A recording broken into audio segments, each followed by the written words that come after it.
ವಿಶ್ವಾಮಿತ್ರ ಮುನಿವರು ಯಜ್ಞ ಭಂಗವಾಯಿತು ಹೀಗೆ ಆಡಿಕೊಂಡವರು ಬದರಿಕೋ ಕ್ಷೇತ್ರದಲ್ಲಿ ಯಜ್ಞ ಮಾಡುತ್ತಾ ಇದ್ದ ಋಷಿಗಳು ನನ್ನಲ್ಲಿ ಈ ರೀತಿ ದೂರುತ್ತಾರೆ ಎಂತಾದರೆ ಇದರ ಮೂಲ ಏನು ಎನ್ನುವುದನ್ನು ಅರ್ಥ ಮಾಡಿಕೊಳ್ಳುವುದು ಬೇಡವೇ?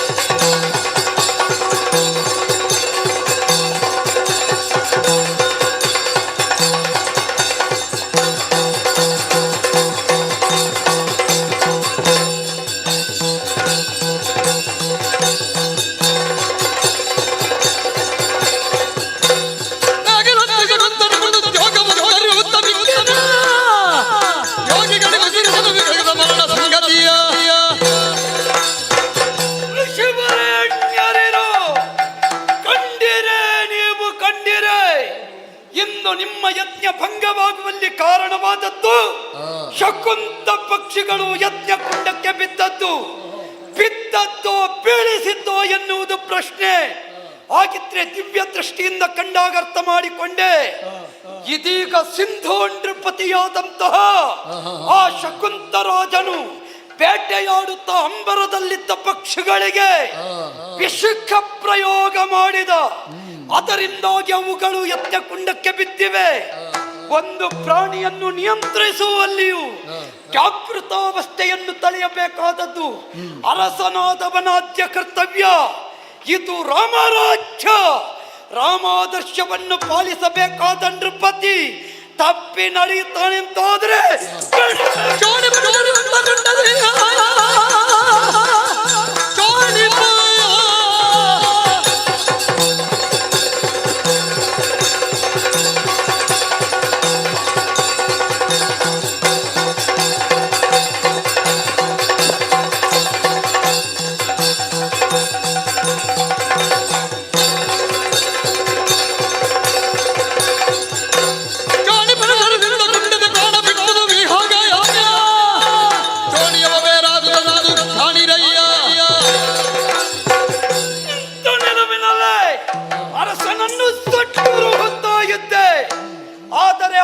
ಮಾಡಕೂಡದು.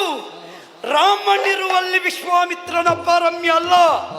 ರಾಮನಿಂದಲೇ ಋಷಿಗಳಿಗೆ ನ್ಯಾಯ ಒದಗಿಸಬೇಕು. ಅದಕ್ಕೆ ಬೇಕಾಗಿ ತಕ್ಕುದಾದ ಶಾಸ್ತಿಯನ್ನು ಮಾಡಿಸಿಯೇ ಸಿದ್ಧ. ಯಾವಾತನು ನನ್ನ ಕರಕಮಲ ಸಂಜಾತನೋ, ಯಾವಾತನು ಪ್ರಶಾಶ್ವತತ್ವವಾದಂತಹ ಅಸ್ತ್ರಗಳನ್ನು ಗ್ರಹಣ ಮಾಡುವುದಕ್ಕೆ ಶಕ್ತನೋ ಅಂತಹ ಶ್ರೀರಾಮಚಂದ್ರನ ಕೈಯಿಂದ ಇಂದಿಗೆ 8 ದಿನದೊಳಗಾಗಿ ಶಕುಂತನ ತಲೆಯನ್ನು ಕತ್ತರಿಸುತ್ತೇನೆ. ನಮ್ಮ ನಡೆ ರಾಮ ನಡೆ ನೋಡೋಣ.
ಕರೆತಂದು ಮುನಿಗಳಿಗೆರಗೆ ವಿಸ್ತರದಿ ಕುಳ್ಳಿರಿಸಿ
ಬರಮಾಡಿಸಿಕೊಂಡವನಿದ್ದೇನೆ, ವಿಶೇಷವಾದಂತಹ ಆಸನದಲ್ಲಿ ಕುಳ್ಳಿರಿಸಿದವನಿದ್ದೇನೆ, ಪಾದ ಪೂಜೆಯನ್ನು ಮಾಡಿದ್ದೇನೆ. ಸರಿ ಗುರುಗಳೇ, ಶ್ರೀರಾಮ ಅನಿರೀಕ್ಷಿತವಾದಂತಹ ಆಗಮನ ಕಾರಣದಿಂದಲಾಗಿ ಅಯೋಧ್ಯೆ ಪಾವನವಾಗಿದೆ, ನಮ್ಮ ಜೀವನ ಸಾರ್ಥಕವಾಗಿದೆ. ಯಾಕಾಗಿ ಬಂದಿರಿ? ಸನ್ನಿಧಾನದಿಂದ ಅಪ್ಪಣೆಯಾಗಬೇಕು.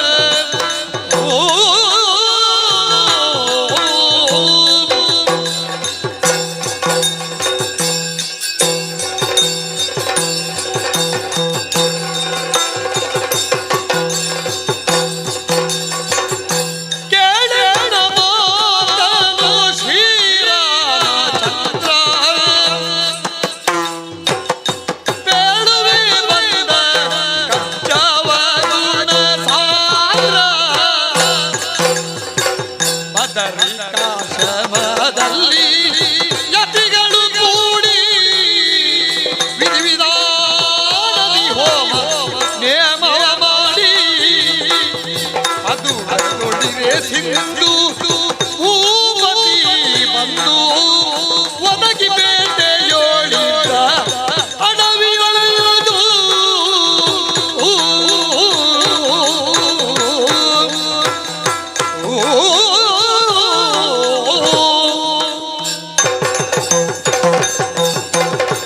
ಶ್ರೀರಾಮಚಂದ್ರನು ಗುರುಗಳೇ, ಕಾರ್ಯವಿಲ್ಲದೆ ಕಾರಣವಿಲ್ಲ.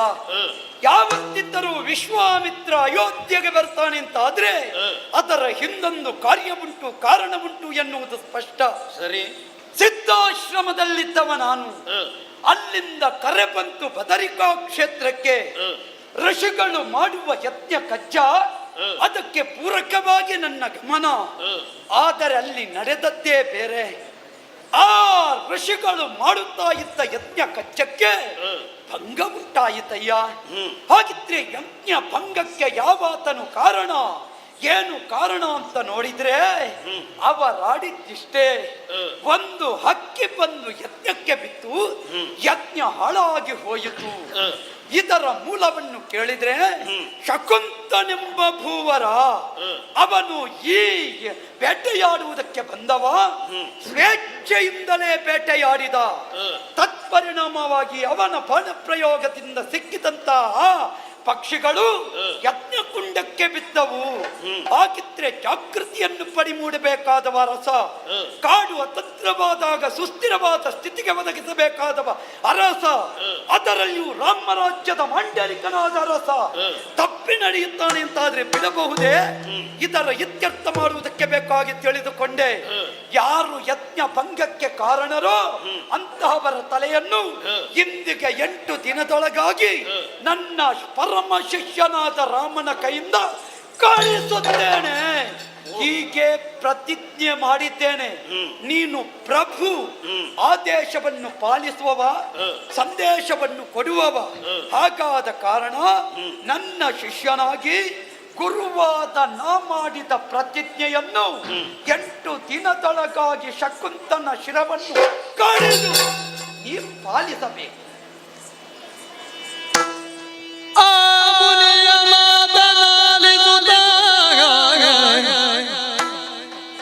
ತನ್ನ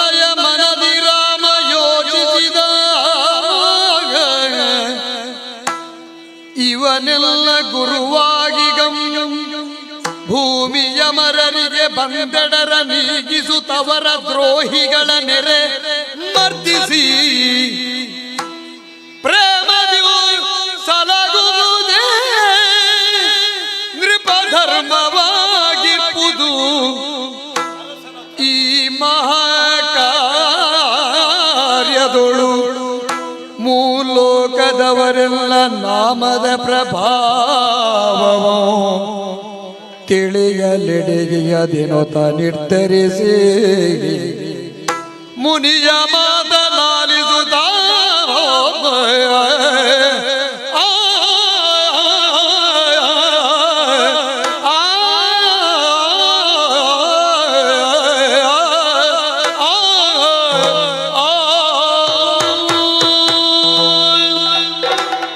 ರಾಮನ ಉತ್ಕರ್ಷಕ್ಕೆ ಕಾರಣೀಭೂತರಾದಂತಹ ಗುರುಗಳು ಅವರ ಕಷ್ಟವನ್ನು ದೂರ ಮಾಡಬೇಕಾದುದು ಅವರ ಶಿಷ್ಯನಾಗಿ ನನ್ನ ಕರ್ತವ್ಯವೇ ಸರಿ. ಅಷ್ಟು ಮಾತ್ರವಲ್ಲ, ಭೂಲೋಕದ ಬ್ರಾಹ್ಮಣರನ್ನು ಕ್ಷತ್ರಿಯರಾದವರು ದೇವರಂತೆ ನೋಡಿಕೊಳ್ಳಬೇಕು. ಬ್ರಾಹ್ಮಣರ ಕಷ್ಟವನ್ನು ದೂರ ಮಾಡಬೇಕಾದುದು ಅರಸನ ಕರ್ತವ್ಯ. ಹಾಗಿದ್ರೆ ಗುರುಗಳೂ ಹೌದು, ಬ್ರಾಹ್ಮಣೋತ್ತಮರೂ ಹೌದು. ಇವರ ಕಷ್ಟವನ್ನು ದೂರ ಮಾಡಬೇಕಾದುದು ಅರಸನಾಗಿ ನನ್ನ ಕರ್ತವ್ಯ. ಅದುವೇ ನಿರ್ಧಾರವನ್ನು ಮಾಡಿಕೊಂಡಿದ್ದೇನೆ.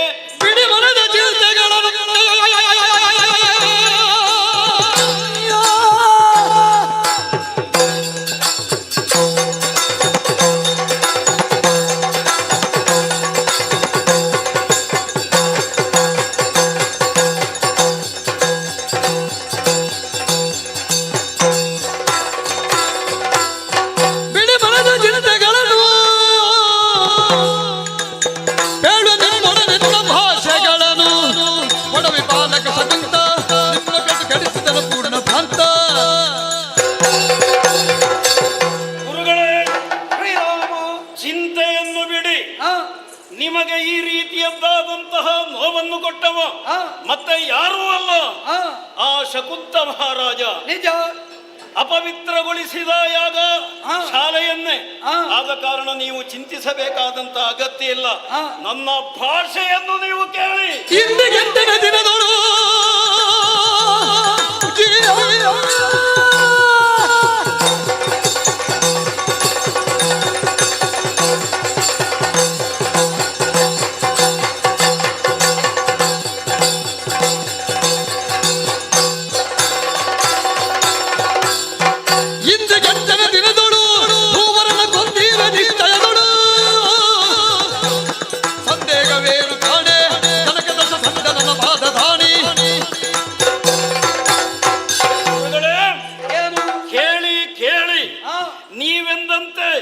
ಇಂದಿಗೆ 8 ದಿನಗಳ ಒಳಗೆ ಶಕುಂತ ಮಹಾರಾಜನ ಶಿರಸನ್ನು ನಾನು ಛೇದಿಸದೇ ಇದ್ರೆ ದಶರಥ ಮಹಾರಾಜನ ಸುಕುಮಾರನಲ್ಲ, ಕೌಸಲ್ಯೆಯ ಸುಪುತ್ರನಲ್ಲ. ಇದೋ ಭಾಷೆಯನ್ನು ಮಾಡಿದ್ದೇನೆ. ಪರಮ ಸಂತೋಷವಾಯಿತು ರಾಮ. ರಾಮರಾಜ್ಯದಲ್ಲಿ ನ್ಯಾಯ ಕೇಳಿ ಬಂದವರಿಗೆ ನ್ಯಾಯ ಉಂಟು ಅಂತ ಸಾಧಿಸುವುದಕ್ಕೆ ಹೊರಟೆಯಲ್ಲ. ಇದುವೇ ನಮಗಾಗುವ ತೃಪ್ತಿ. ಸರಿ. ಆದರೆ ಅಷ್ಟರವರೆಗೆ ಶಕುಂತನ ಶಿರ ಬೀಳುವುದನ್ನು ನಾ ಕಾಣಬೇಕಲ್ಲ. ಖಂಡಿತವಾಗಿಯೂ ಎಲ್ಲಿಗೂ ನೀವು ಹೋಗಬೇಕಾದಂತ ಅವಶ್ಯಕತೆ ಇಲ್ಲ. ಅಯೋಧ್ಯೆಯಲ್ಲೇರಿ ನಿಮಗೆ ಬೇಕಾದಂತಹ ವ್ಯವಸ್ಥೆಯನ್ನು ನಾನು ಮಾಡ್ತೇನೆ. ಅದೇ ರೀತಿಯಾಗಿ ಆಳುಗಳನ್ನು ನಾನು ಈಗಲೇ ಅಟ್ಟುತ್ತೇನೆ. ಬೇಟೆಗಾಗಿ ಹೋದಂತಹ ಅರಸ ಪುನರಪಿ ಅವನ ರಾಜ್ಯವನ್ನು ಸೇರಲಿಲ್ಲ. ಎಲ್ಲಿದ್ದಾನೆ ಎನ್ನುವ ಹಾಗೆ, ಅರಸಿ ಬನ್ನಿ ಎನ್ನುವ ಹಾಗೆ ಆಳುಗಳನ್ನು ಕಳುಹಿಸಿದ್ದೇನೆ. ವಿಶ್ರಾಂತಿಯನ್ನು ಸರಿ ಸರಿ. ಗಗನದ ನುಡಿಯಾಲಿಸುತ್ತ ಶಕುಂತನು ಬಗೆ ಬಗೆಯಿಂದ ಆಲೋಚಿಸುತ್ತ ಶಿವ ಶಿವ ಜನುಮದುಳು ಪ್ರಾರಬ್ಧ ಮೀರುವುದುಟೆ ಮನುಜರುಳು ಶಿವ ಶಿವ ವಿವಿಧ ಸೌಭಾಗ್ಯವಿದ್ದು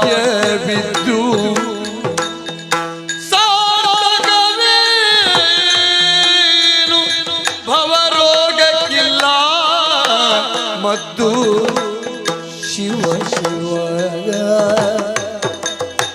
ಶಿವ ಶಿವ ಆ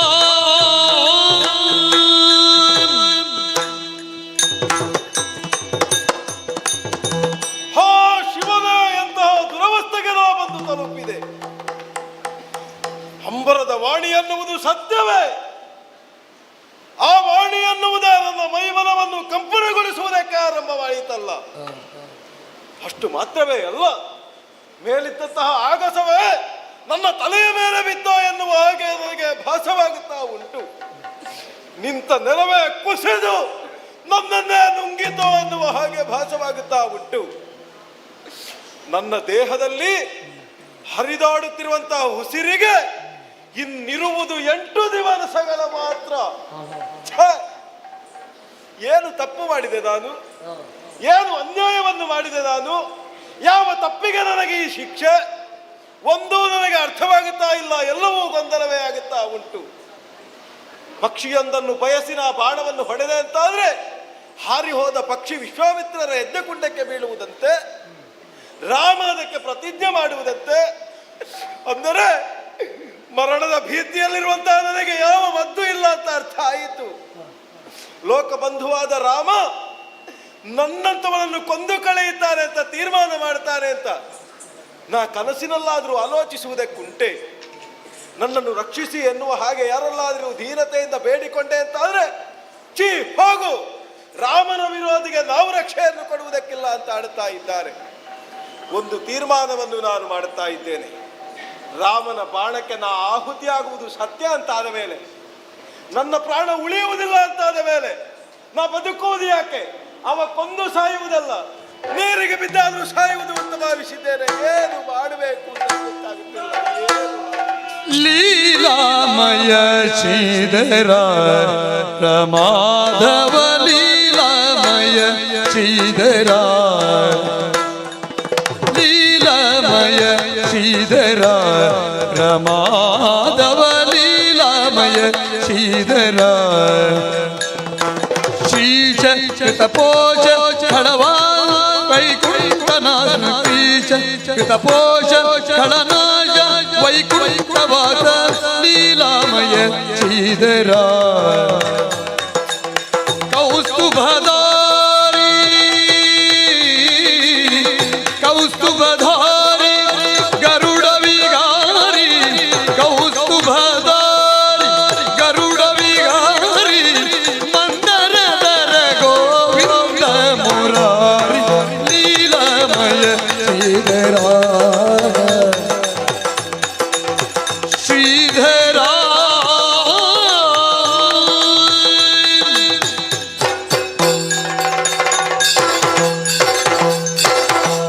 ನಾರದ ಬರಲಾಗ ಕಂಡು ತಿಳಿದು ಪುರೇಜ ಘೋರನೆದ್ದು ತಾ ನಮಸ್ಕಾರವನೆಸಗನು ನೋಡಿದ ವಂದಿಸುದ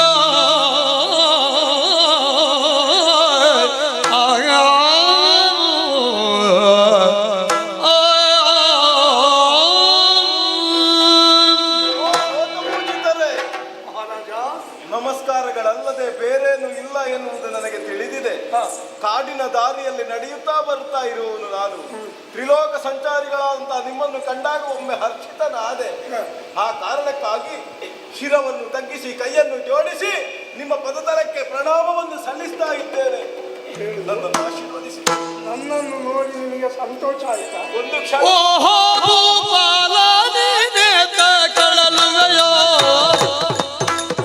ಜನಪದ ತೊರೆದು ವನದೆಡ ಸರಿದು ಮನದಿನುಳೆ ನಿಧಿ ನೆನೆಸುವೆ ಪರಿ ಪರಿ ಓಹೋ ಭೂಪಾಲ ನೀನೇತ ಕಳಲುವೆಯೋ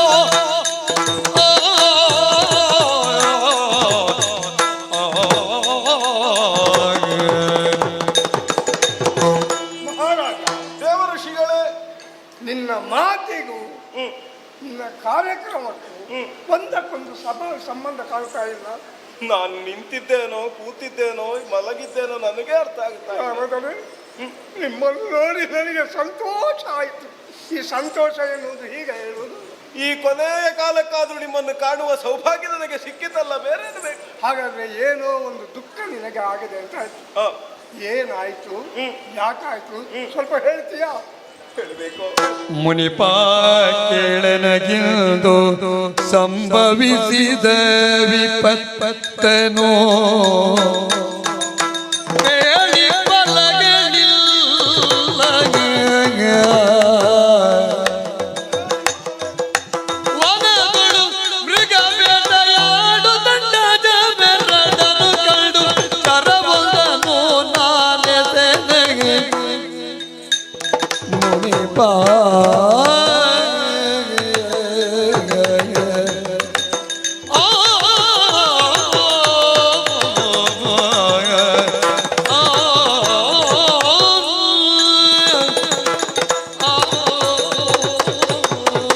ಓ ದೇವಋಷಿ ನಾರದರೇ, ಗೋಪಾಲ, ನನ್ನ ಕಣ್ಣಲ್ಲಿ ಇಳಿಯುತ್ತಿರುವಂತಹ ವಾರಿಯನ್ನು ಕಂಡು ನನ್ನ ಮನದೊಳಗಿರಬಹುದಾದಂತಹ ದುಗುಡವನ್ನು ಅರ್ಥವಿಸಿಕೊಂಡು ಕೇಳುವ ಮನಸ್ಸು ನೀವು ಮಾಡುತ್ತೀರಿ. ಅದು ನಿನ್ನ ಮುಖದಲ್ಲಿ ಕಾಣ್ತಾ ಇದೆಯಲ್ಲ ದುಃಖ.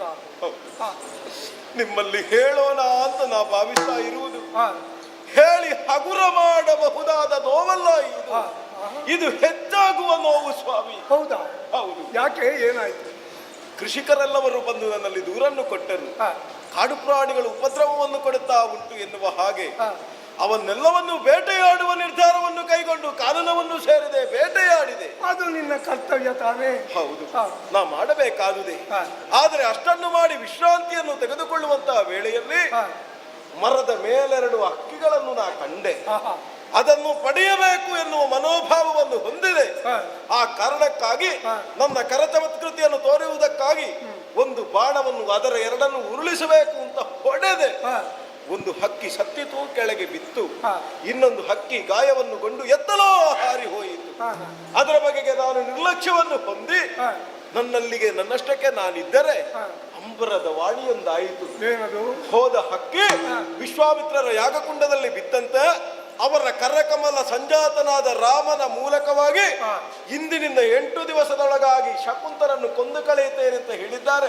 ನನಗೆ ಬದುಕಿಲ್ಲ, ನಾನು ಸಾಯುವ ಸ್ಥಿತಿಯಲ್ಲಿದ್ದೇನೆ. ಏನು ಮಾಡಬೇಕು ಅಂತ ಏಕಿದ ಕಳಲುವೆ ಬಿಡು ಬಿಡು ಚಿಂತೆಯ ಹೂಕಾತ ಧೈರ್ಯವ ಬಾಳೋ ಕಾಕು ಸಕಿದಿರಾಗುವಂತ ಭಟರು ಮೂರು ಲೋಕದೊಳರುಂಟು ಕೇಳೋ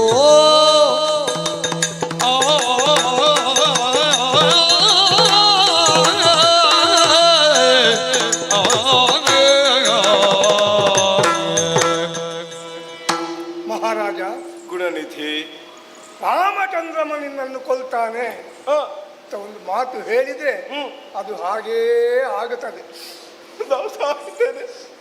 ಆದರೆ ಎಲ್ಲ ಕಷ್ಟಕ್ಕೂ ಸಾಯುವುದೇ ಒಂದು ಪರಿಹಾರ ಅಲ್ಲ. ಸಾವು ಅಂತ ನಿರ್ಣಯ ಆದ ಬಳಿಕ ಕಣ್ಣೀರು ಹಾಕದೆ ಬೇರೇನುಂಟು ಹೇಳಿ? ಸಾಯದಿರುವ ಹಾಗೆ ಒಂದು ಉಪಾಯವನ್ನು ನಾನು ಹೇಳ್ತೇನೆ. ಸಾಯದಿರುವ ಧೈರ್ಯ ತಾಳು. ಏನು ಧೈರ್ಯ ಸ್ವಾಮಿ, ನೀವೇನು ಹೇಳ್ತಾ ಇದ್ದೀರಿ? ನಿನಗೆ ಬದುಕುವುದಕ್ಕೆ ಒಂದು ದಾರಿ ಉಂಟು. ಹ, ನೇರವಾಗಿ ಇಲ್ಲಿಂದ ಹ. ಅಂಜನಾದ್ರಿಗೆ ಹೋಗು. ಅಂಜನಾದ್ರಿ? ಅಲ್ಲಿ ಯಾರಿದ್ದಾರೆ? ಅಲ್ಲಿ ಹನುಮಂತ ಇದ್ದ. ಅಯ್ಯೋ,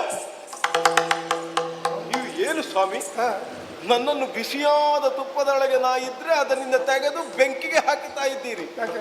ನಾನು ಇಲ್ಲಿಂದ ಹೇಗೋ ಒಂದು ಸ್ವಲ್ಪ ದಿವಸ ಆದ್ರೂ ಬದುಕುತ್ತೇನೆ ಅಂತ ಆಲೋಚಿಸಿದ್ರೆ ಹನುಮಂತನ ಕೈಗೆ ಕೊಟ್ಟು ಅವನಿಂದ ನನ್ನನ್ನು ಕೊಲ್ಲಿಸುವ ಯೋಚನೆಯೋ ಹೇಗೆ?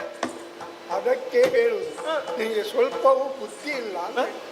ನೀನು ಹೋಗುವುದು ಹೋಗ್ತೀಯ, ಯಾವಾಗ ಹೋಗ್ಬೇಕು? ಹನುಮಂತ ಇಲ್ಲದ ಸಮಯದಲ್ಲಿ ಹೋಗು. ಹೋಗಿ ಹನುಮಂತ ಅಲ್ಲಿರಬಾರ್ದು. ಹ, ಅಲ್ಲಿ ಅವನ ತಾಯಿ ಅಂಜನಾ ದೇವಿ ಇದ್ದಾಳೆ.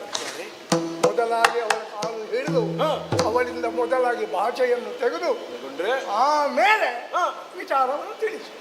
ಹೌದು. ಆವಾಗ ಹ, ಅಂಜನಾ ದೇವಿ ಹ. ನಿನಗೆ ರಕ್ಷಣೆ ಕೊಡ್ತಾಳೆ. ಹ. ನಿನ್ನನ್ನು ಹನುಮಂತನೇ ಕಾಯ್ತಾನೆ. ಸರಿಯಲ್ಲ?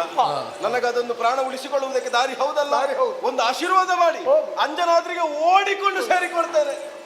ಓಡಿಕೊಂಡು ಹೋಗಿ ಬೀಳುವುದು ಬೇಡ, ನಿಧಾನ ಹೋಗು, ಬೇಗ ಹೋಗು. ನಾರಾಯಣ ಸಾಗುವುದಲ್ವೇ? ಆ ಸಮಯದಲ್ಲಿ ಸದ್ಗುಣ ಭರಿತಿಯಾದ ಜನಿಯ ವಿನಯದಲ್ಲಿ ನುತಿಸತೊಡಗಿದೆನು ಶ್ರೀಕರಾಂಜನಾಂಗ್ರಿ ಪುಂಡರೀಕಕ್ಕೆ ನಮೋ ನಮೋ ದಂತಿ ಗಮನ ಕರುಣಿ ಹನುಮಂತನು ವಿಸುರುತೆ ಚಿಂತಿತಾರ್ಥ ಫಲಪ್ರದೆ ಸುಶೀಲವಂತ ಪರಪತಿವ್ರತೆ ಶ್ರೀಕರಾಂಜನಾಂಗ್ರಿ ಪುಂಡರೀಕಕ್ಕೆ ನಮೋ ನಮೋ ನಮೋ ನಮೋ ನಮೋ ನಮೋ ಜನನೀ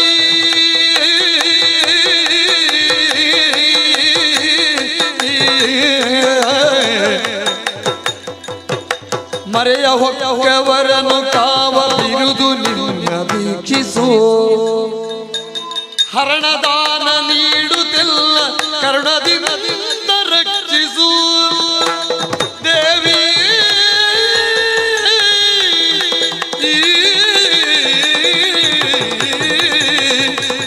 ಜಯ ಜಯ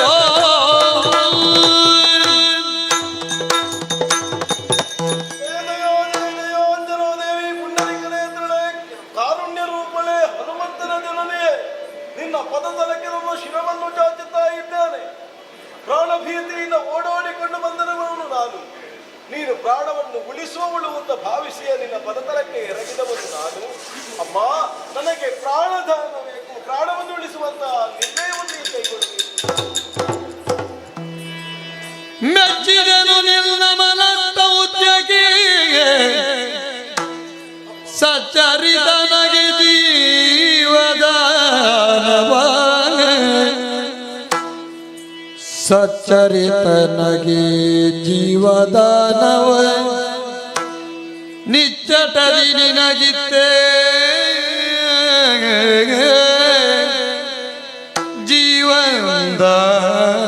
ಜೀವದಾನವ ನಿಚ್ಚಟದಿ ನಿನಗಿತ್ತೇ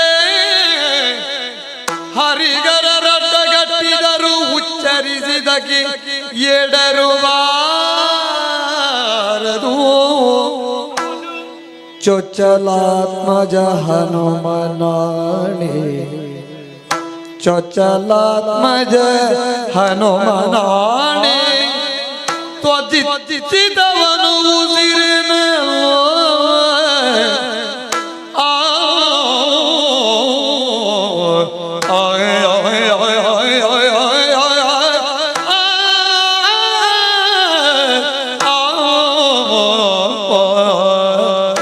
ಮೆಚ್ಚಿದೆ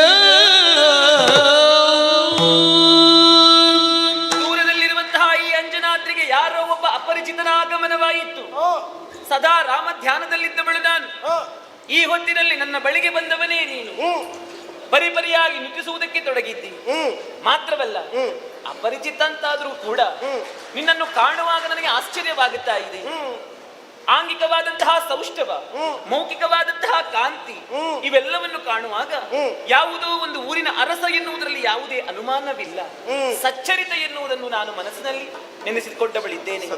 ಈ ಹೊತ್ತಿನಲ್ಲಿ ಬಗೆ ಬಗೆಯಾಗಿ ನುತಿಸುವುದಕ್ಕೆ ಆರಂಭಿಸಿದ್ದೀಯ.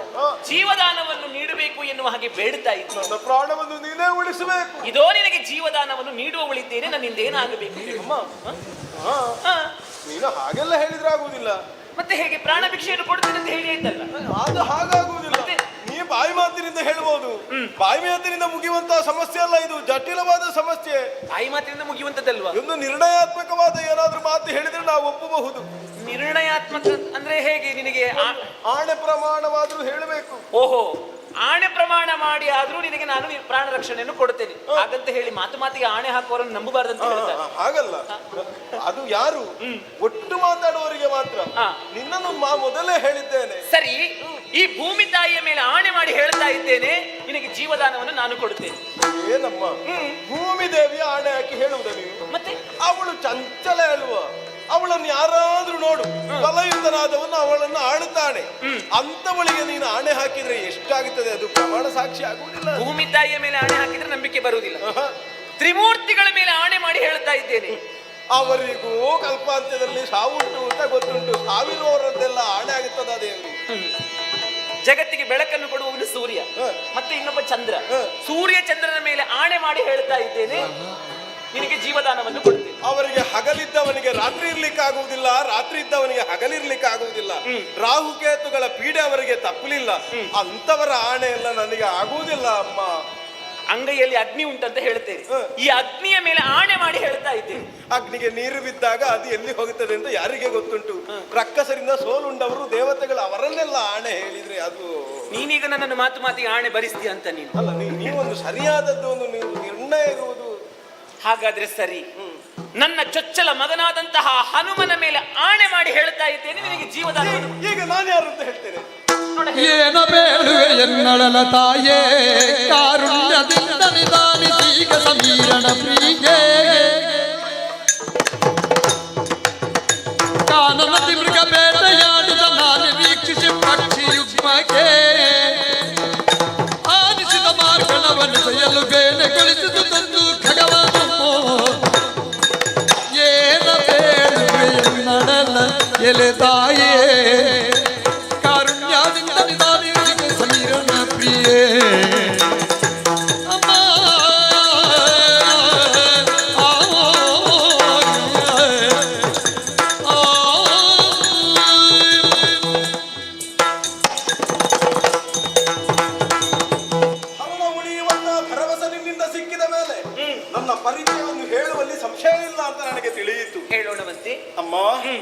ಊರಿನವರಿಗೆ ಉಪದ್ರವಕಾರಿಯಾಗಿರುವಂತಹ ಕಾಡಮೃಗಗಳನ್ನು ಬೇಟೆಯಾಡುವುದಕ್ಕೆ ಕಾನನ ಸೇರಿದ ನಾನು ಹಕ್ಕಿ ಎರಡನ್ನು ಹಿಡಿಯುವುದಕ್ಕಾಗಿ ಬಾಣ ಪ್ರಯೋಗ ಮಾಡಿದಾಗ ಹಾರಿ ಹೋದಂತಹ ಹಕ್ಕಿಯು ಸತ್ತು ಬಿದ್ದದ್ದು ವಿಶ್ವಾಮಿತ್ರರ ಯಜ್ಞಕುಂಡದಲ್ಲಿ. ಹೌದೇ? ಹೌದು. ಪರಿಣಾಮ ಶಪಥವನ್ನು ಮಾಡಿ ತಮ್ಮ ಕರಕಮನ ಸಂಜಾತನಾದ ರಾಮನ ಮೂಲಕವಾಗಿ 8 ದಿವಸದೊಳಗಾಗಿ ಕೃತ್ಯ ಮಾಡಿದವನನ್ನು ಕೊಂದು ಕಳೆಯುತ್ತೇನೆ ಅಂತ ಶಪಥ. ಹೌದು. ಯಾರ ಕೂಡ? ರಾಮನಲ್ಲಿ ಹೇಳಿಸಿ. ರಾಮನು ಹಾಗೆ ಅಮ್ಮ, ಅವನು ನಿರ್ಣಯ ಮಾಡಿ ಆಯಿತು. ಏನೆಂದು? 8 ದಿವಸದಲ್ಲಿ ಶಕುಂತರನ್ನು ಕೊಂತಾರೆ ಅಂತ. ನಾವು ಉಳಿಯುವುದಿಲ್ಲ ಅಂತ ನಿರ್ಣಯ ಆಗಿದೆ. ಹಾಗಾಗಿ ಬಂದದ್ದು. ಆ ರಾಮನಿಂದ ನನ್ನನ್ನು ರಕ್ಷಣೆ ಮಾಡಬೇಕು. ಪ್ರಾಣ ಭಿಕ್ಷೆ ಬೇಕಾದದ್ದು ನಿನಗೆ ನನ್ನಿಂದ. ಹೌದು, ರಾಮನಿಂದ ನಿನಗೆ ಮರಣ. ದಾರಿಣಿ ಜನ ಮಾತಕ್ಕೆ ದಂಜನಾ ದೇವಿಯೇ, ಭೂರಿ ವ್ಯಸನದೊಳಗ ಚೇತನದಿ ಗ್ರಹಿಸಿದಳು. ಚೇತನದಿ ಗ್ರಹಿಸಿದಳು ಶ್ರೀರಾಮಗಿ ಎಲ್ಲಣುಗ ದೂತನಾಗಿಗನಾದರು. ಶ್ರೀರಾಮಗೆಲ್ಲಣುಗ ದೂತನಾಗಿಗ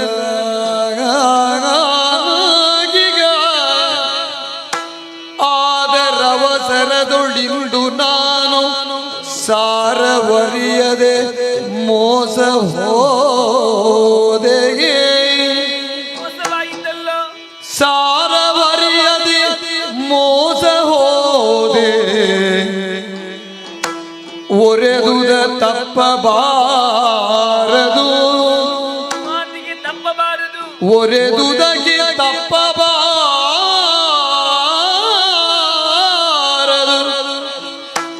ಇನ್ನಿವಗೆ ಕಂಟಕ ಒದಗದಂತೆಗೆ,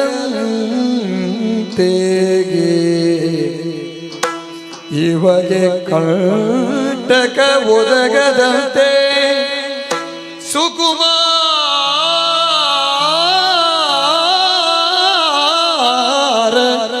ಹನುಮಂತನ ವಶದೊಡಿರಿಸಿ ಕಾಪಾಡುವೆನು. ಮಗನ ವಶದೊಳ್ ಇರಿಸಿ ಕಾಪಾಡುವೆನು. ದಾರುಣೀಶನ ಮಾತ ಕೇಳ್ದಂಜನಾದೇವಿ ಮಾನಸದಿ ಗ್ರಹಿಸಿದಳು ವ್ಯಸನ ಪಡುತ್ತಾಗ. ರಾಮ ರಾಮ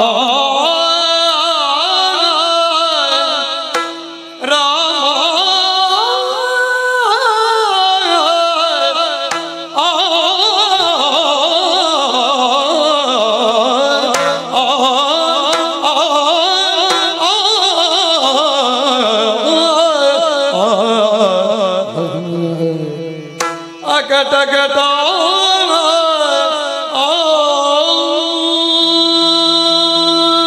ರಾಮ ರಾಮ ರಾಮ.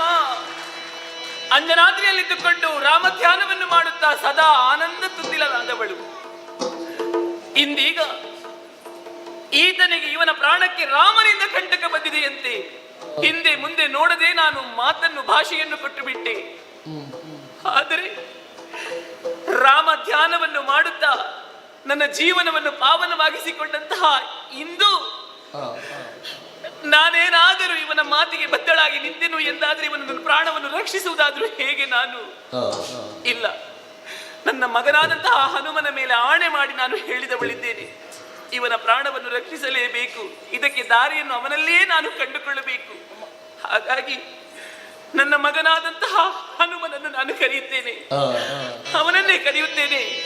ಮಗನೇ ಹನುಮ, ಮಗನೇ ಹನುಮ, ಮಗನೇ ಹನುಮ, ಹೀಗೆ ಬಾ ಮಗನೇ, ಹೀಗೆ ಬಾ.